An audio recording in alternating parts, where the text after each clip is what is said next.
बेले आम घर आगे गोटे छोट कखार गछ भी मारिचे हेल्ले फूल फल आसेगा किंतु ये फ्रेश कौलिया कौलिया पत्र को देखी बड़े लोभ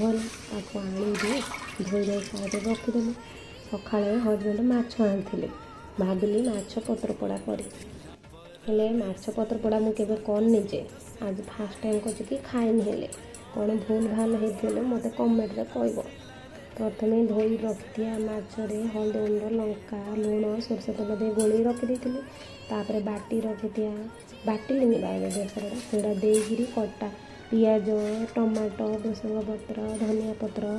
कंचा लंका आउ रसुण छेचा टे दब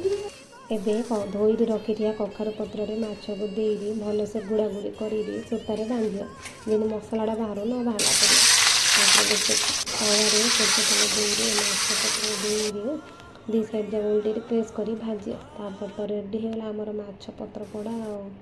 तापर गरम भात हो कि पखाल भात हो गरम गरम खाइब